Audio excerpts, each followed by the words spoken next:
Olá, boa tarde. Nós gostaríamos de, mais uma vez, agradecer a colaboração espetacular que está tendo a população do Mato Grosso do Sul, junto conosco no combate ao coronavírus aqui no Estado.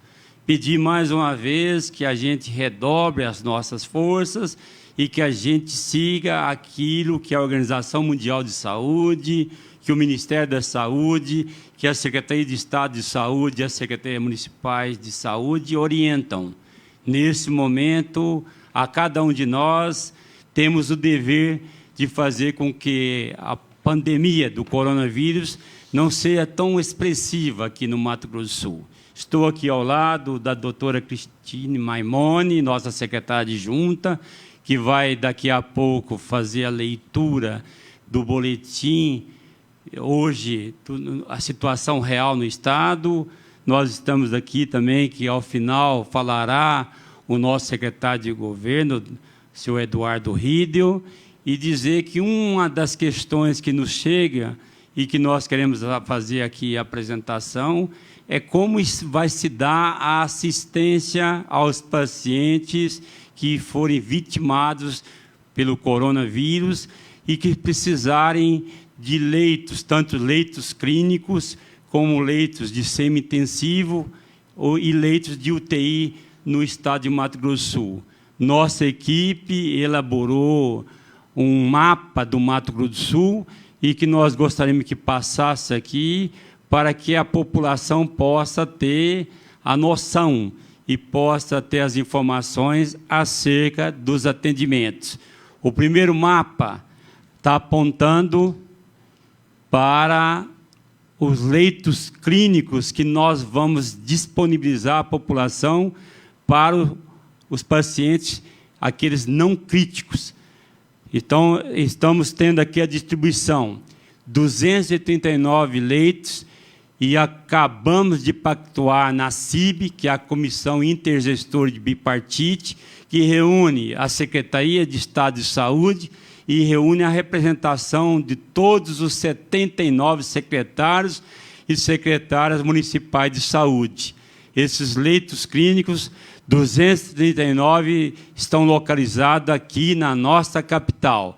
Entre leitos que a Santa Casa vai ofertar, a Santa Casa 100 leitos, o Hospital do Pênfico 40 leitos, e outros hospitais da nossa cidade que depois nós vamos minuciar um a um para que a população tenha, de fato, essas informações.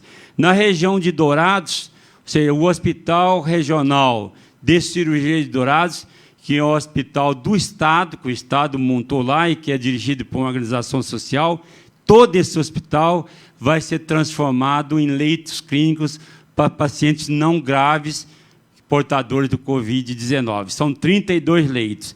E na região de Três Lagoas, nós pactuamos com o Hospital Auxiliadora, lá de Três Lagoas, 10 leitos. Então, vocês estão vendo aí no mapa os municípios onde estão marcados com a cor azul. E os leitos de UTI. Esses leitos são aqueles aonde, logicamente, vão ser dados aos pacientes críticos.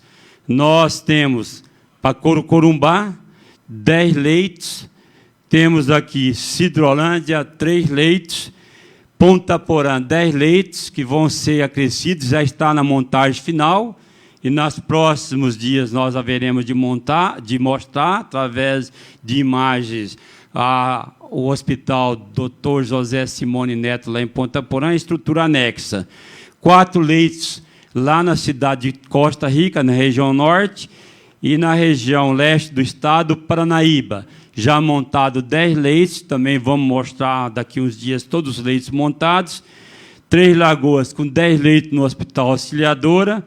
Campo Grande, o quantitativo de 71 leitos, também em vários hospitais. Hospital do Pênfico, Santa Casa, Hospital Elcadre, Clínica Campo Grande. Ou seja, vamos ter 71 leitos, fora com os leitos que nós vamos disponibilizar no Hospital Regional de Campo Grande.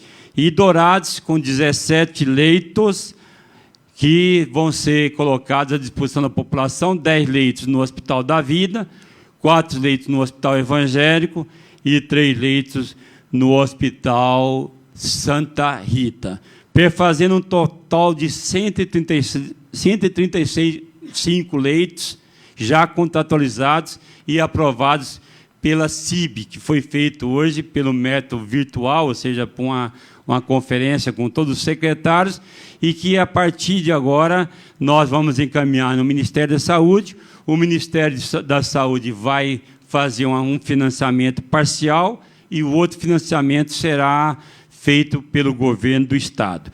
135 leitos, então, de UTIs, e nós vamos ter aí, como eu já disse, cerca de 281 leitos clínicos. Essa é a informação que nós gostaríamos de passar aqui hoje, e lógico que alguns municípios já também estão trabalhando para crescer esse número de leitos. A gente recebeu informação que Maracaju, Chapadão do Sul e mesmo Corumbá quer crescer novos números de leitos. Se isso acontecer de fato, nós vamos ter um quantitativo suficiente para atender, logicamente, o acréscimo que deverá acontecer. E aí eu faço um apelo para as pessoas ficarem em casa, continuarem a respeitar as medidas restritivas, para que nós possamos ainda, pelo menos, saber que no Mato Grosso do Sul nós temos o controle, até o presente momento, da pandemia do coronavírus. Passa aqui a doutora Cristine Maimone para que ela faça a leitura do boletim do coronavírus de hoje. Boa tarde, secretário Geraldo, obrigada. Boa tarde a você que nos assiste. Então, os casos de hoje, nós temos 595 casos notificados. Destes casos, nós temos 51 casos confirmados, 3 a mais que ontem. 39 casos continuam em investigação, 494 casos descartados e 11 casos excluídos e um óbito que foi anunciado na data de ontem. Os casos confirmados, como vocês podem observar, eles cresceram na última semana, eles duplicaram na última semana. Então, uma média de 7 dias para a duplicação dos casos confirmados. Os casos confirmados são um de Campo Grande, outro de Dourados e outro de Três Lagoas. As idades são 36 anos, 60 e 53.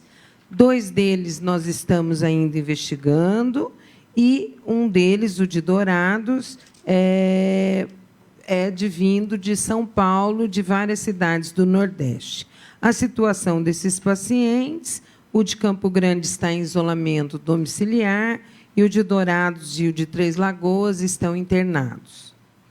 Situação atual dos casos confirmados. Em isolamento, na data de hoje, nós temos 16 casos, 31,4%. Que finalizaram a quarentena e estão sem sintomas, 27 casos, 52,9%. Internados, nós temos 7 casos, 3,7%, e um óbito que nós noticiamos na data de ontem. O perfil dos casos continua praticamente o mesmo, praticamente uma paridade entre os sexos e um acúmulo entre casos confirmados nos adultos jovens entre 20 e 59 anos. Registrando que o acima de 60 anos, nós já temos 13,7% dos casos. Dos casos em investigação, que são 39, que continuam no nosso LACEN, nós temos um em Aparecida do Taboado, um em Pataguaçu, um em Batayporã, 3 em Batayporã, 1 em Camapuã, 18 em Campo Grande, 2 em Corumbá, 1 em Coxim, 1 em Deodápolis, 4 em Dourados, 1 em Ivinhema, 1 em Nioaque, 2 em Ponta Porã, 1 em Ribas do Rio Pardo e 2 em Três Lagoas. Essas eram as informações de hoje do nosso boletim. Lembrando a você, se quiser acompanhá-lo, para que você possa olhar as informações no site coronavírus.ms.gov.br. Obrigada. Obrigado, doutora Cristine Maimone. Aí a gente passa agora ao rol das respostas às perguntas que nos chegaram. A primeira pergunta de hoje é sobre medicamento, vem do Técio Jordão e da Adriana Merjan. Os casos confirmados que estão hospitalizados estão sendo tratados com que tipo de medicamento? Vai ser usada a cloroquina?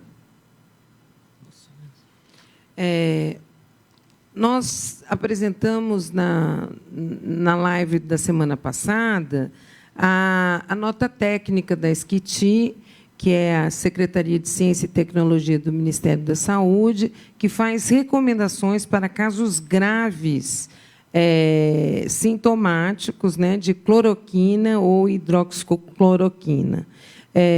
Em relação à utilização, todo manejo clínico médico ele é feito a partir dos sintomas que o paciente ele apresenta.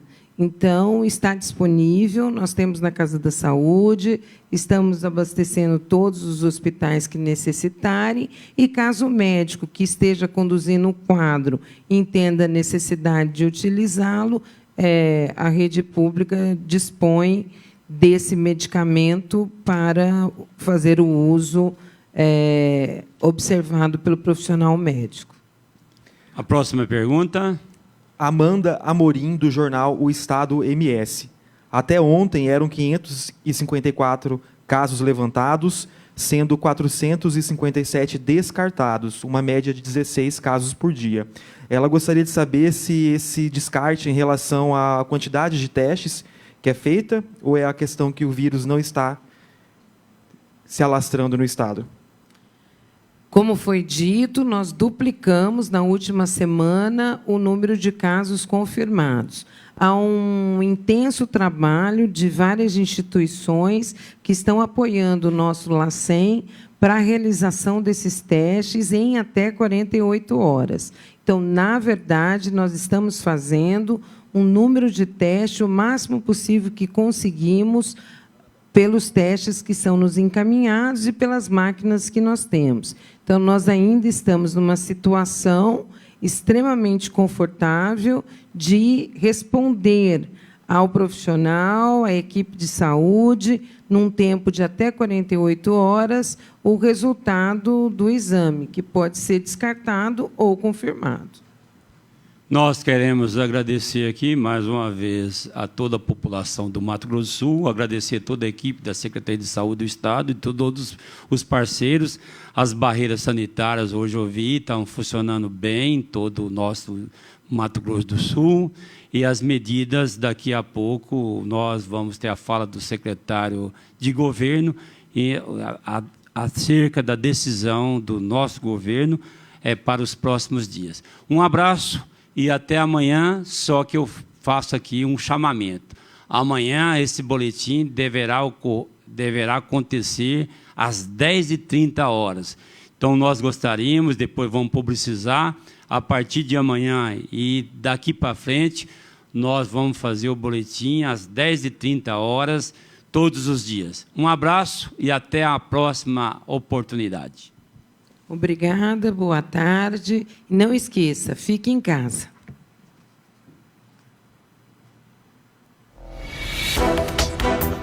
Como medida para reduzir a proliferação do novo coronavírus, o governo de Mato Grosso do Sul instituiu barreiras sanitárias nas divisas do estado, no aeroporto internacional, além de outros locais estratégicos.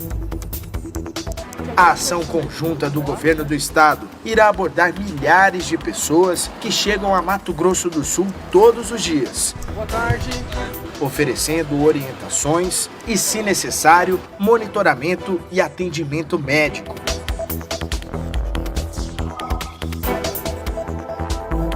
Governo do Estado de Mato Grosso do Sul. Presente, responsável e transparente.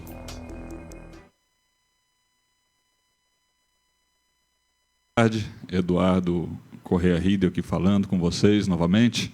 Prazer estar aqui para a gente poder anunciar algumas medidas que sairão em decreto assinado pelo governador Reinaldo amanhã e comentar um pouquinho a respeito do andamento daquelas que já estavam instaladas aqui no estado de Mato Grosso do Sul. Primeiro dizer e parabenizar toda a equipe de saúde aqui presente, que vem falando com vocês sobre o boletim, sobre instruções, sobre ações em relação ao coronavírus, e dizer que todo esse esforço que vem sendo realizado pelo Estado, pelos municípios, mas principalmente por você, cidadão, cidadã do Estado, tem gerado um resultado importante.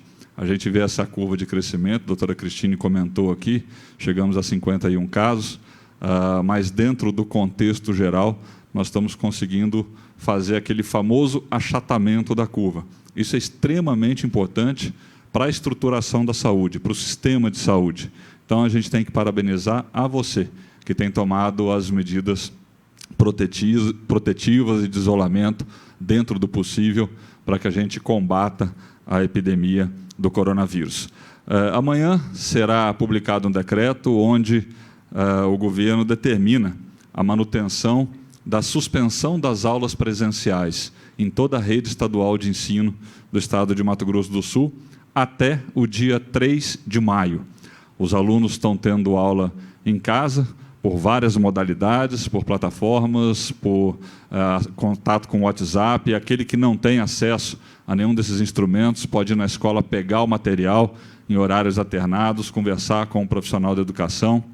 E tem funcionado esse modelo, melhorado a cada dia, e achamos por bem manter esse sistema pelo mês de abril ainda, para que a gente contribua com esses 200 e quase 50 mil alunos dentro de casa nesse mês de abril, para que a gente evite a continuidade de uma expansão de uma curva mais acentuada. Recomendação dos nossos profissionais de saúde, do COE, juntando com todas as orientações técnicas específicas. E a gente recomenda também para a rede privada de ensino que faça o mesmo.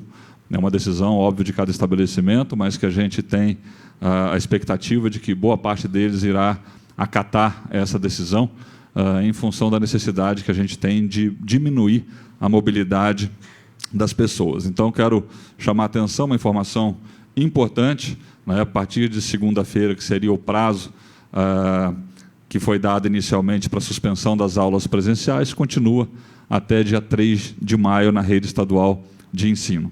Acho importante dizer que as outras medidas no âmbito administrativo do Estado, e foram várias tomadas, elas continuam. Né? Também sairá em decreto aquelas que têm data específica para acabar no dia 6 de abril, uma prorrogação de uma série de medidas, como a suspensão de eventos oficiais que acarretem aglomeração, a vedação de férias dos servidores de saúde e segurança, o regime excepcional de teletrabalho, os turnos de revezamento que nós criamos dentro do Estado, para que a gente evite também a paralisação dos serviços essenciais, mas proteja, de certa forma, o servidor que tem a obrigação de cumprir com esses serviços, a suspensão até 30 de abril dos prazos administrativos, no âmbito da administração estadual, né, e a construção com as empresas de setores alimentícios, bebidas, logísticas e tantas outras, de protocolos específicos para que ela continue trabalhando dentro de uma modalidade que gere segurança para o seu trabalhador. Como a gente vem dizendo sempre, é extremamente importante a gente manter essa cadeia produtiva funcionando para evitar desabastecimento, para evitar situações ainda piores. Então, muitas das atividades produtivas devem se manter ativas, respeitando todo o protocolo que está sendo construído pelo governo, através da Semagro, de proteção aos seus trabalhadores. Para aqueles menos favorecidos, é importante que algumas medidas já tenham sido tomadas, né, como a suspensão do pagamento da conta de água do sistema Sanesul, dos 68 municípios assistidos pelo sistema, da tarifa social. Daquele que paga a tarifa social não precisará mais recolher essa tarifa pelos próximos 3 meses. E a proibição de corte, né, de água e luz e gás nesses próximos 3 meses também, caso não haja a condição do pagamento por parte do cliente de uma dessas 3 empresas, né? Anunciado também essa semana pelo governador Reinaldo a parcela da casa própria suspensa do pagamento, transferindo para o último mês do contrato, seja ele em 2022, tem contratos de 2026 ou até mesmo 2030. Então, durante 3 meses, esse mutuário da casa própria do Sistema Habitacional do Mato Grosso do Sul não precisará pagar a parcela durante 90 dias. E os R$ 60 no Vale Renda daquelas pessoas, daquelas famílias que têm alunos na rede estadual de ensino, um acréscimo de R$ 60 para reforçar dentro de casa a merenda do seu filho, da sua filha, desses alunos. Acho importante também anunciar, e aí para os empresários do nosso estado, que têm atravessado um momento muito difícil, a prorrogação da parcela do Fundo Constitucional do Centro-Oeste. Ontem, o superintendente do Banco do Brasil, junto com o secretário Jaime, anunciaram essa medida para todo o estado. São 6.000 contratos que têm vencimento hoje, na verdade, e ontem à tarde foi suspenso esse pagamento pelos próximos 60 dias. Né? E então todo empresário que tem essa parcela para pagar do FCO empresarial pode procurar uma agência, procurar a sua agência para poder repactuar, uma medida importante nesse momento de crise para a classe empresarial. E nós estamos discutindo com o setor empresarial medidas, né? Acho que é um momento extremamente difícil para todos, e onde a gente puder atuar pontualmente, a gente vai agir para que haja o menor dano possível do ponto de vista econômico, porque isso representa milhares de emprego, renda para toda a nossa sociedade. E como mensagem final, deixando um abraço aqui a todos vocês, eu digo que o país ele segue polarizado, dividido, né? Mas a gente não está preocupado com quem está certo ou quem está errado, e nem vai entrar numa polêmica sem fundamento, né? Esse jogo, às vezes, interessa mais alguns grupos ideológicos do que a efetividade das ações, até porque a doença, o vírus, ele não escolhe, né, militância, direita, esquerda ou qualquer linha ideológica. E, nesse momento, a gente não deve julgar ninguém ou nada, a gente tem que compreender para poder atuar e gerar resultado para você aí da sociedade. Um grande abraço, fiquem com Deus e, como disse o nosso secretário, até amanhã, às 10h30 da manhã, aqui no Boletim, com a mudança de horário, em função da necessidade da mudança do nosso boletim. E é importante que você saiba em primeira mão. Um grande abraço, uma boa tarde a todos vocês.